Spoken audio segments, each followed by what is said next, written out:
We live in an age where we are simultaneously destroying while attempting to save the planet, with methods such as water conservation, new recycling methods, and the recent ban of plastic straws, to name a few. America is slowly but surely recognizing the detrimental impacts that modern humans have on the earth. Meanwhile, with the rise of social media stars and other new advertising platforms, Americans have become diet and exercise obsessed, trying to find a balance between getting the results they want healthily and getting them on time.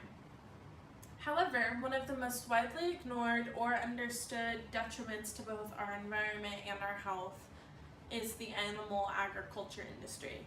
As arguably the most profiting section of the agriculture industry, meat production is also the most destructive.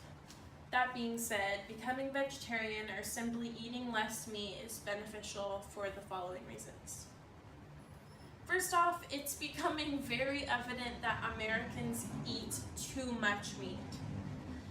The earth cannot sustain the meat production Americans eat, in fact.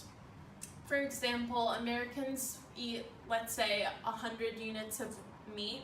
To produce 100 units of meat for every single person, you would have to have animal farming across all of the US's land. Like, we physically do not have enough land to farm the quota of meat Americans need, so the meat industry turns to unhealthy options to quickly, more efficiently produce the meat, even though it's going to have a detriment on humans. Like, for example, the most commonly known one from the documentary Cowspiracy, which is directed by Kip Anderson in 2016. It shows you that they actually feed cows corn now instead of grass because it's cheaper and you don't need as much land. But by the cow not eating its normal diet, it's becoming gas inside the cow, and that transfers to the human, and it's been linked to cancer now for multiple studies. Similarly, Americans have a false view on protein and therefore overeat meat as well. This being said, when trying to overeat protein, they're forgetting that there's other options that are much healthier, and that they think that they need more protein than their body actually does, when it actually needs more carbs, natural sugars, and fats. In addition, it's also really destructive to the environment. For example, in the journal by C. Heiner, A Leading Cause of Everything, One Industry That Is Destroying Our Planet and the Ability to Thrive, this states that the animal agriculture industry creates more greenhouse gases than any other industry in the US.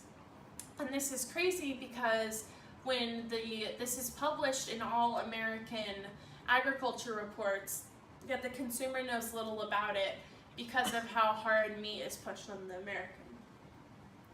So the first solution to giving up meat is to start eating less meat.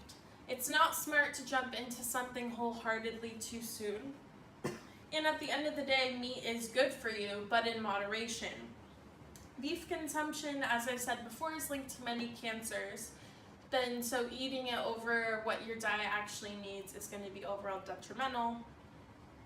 Similarly, just support the correct brands and farms. This is going to mean supporting those grass-fed companies and not supporting the brands that are feeding the cows corn and things of that sort. And give vegetarian meat substitutes a chance. There's so many brands out there and developing ones that are making such great and healthier meat options that aren't really meat, of course. So it's good to support small businesses in this rising industry that is environmentally conscious. So probably the biggest counter argument would be, like I said before, if you're not eating meat, you're not going to get enough protein, and that if you're not eating meat, you're not going to get enough calories. And people, again, eat average amount Americans want to eat of protein is like designed for a bodybuilder. An average American does not need that much protein specifically from animals. So if you could take anything away from this speech, it would be to be more mindful of what you eat and understanding where it comes from. Doesn't necessarily have to mean switching to vegetarianism immediately, but at least being more conscious of what you consume and understanding that it could be harmful. Thank you.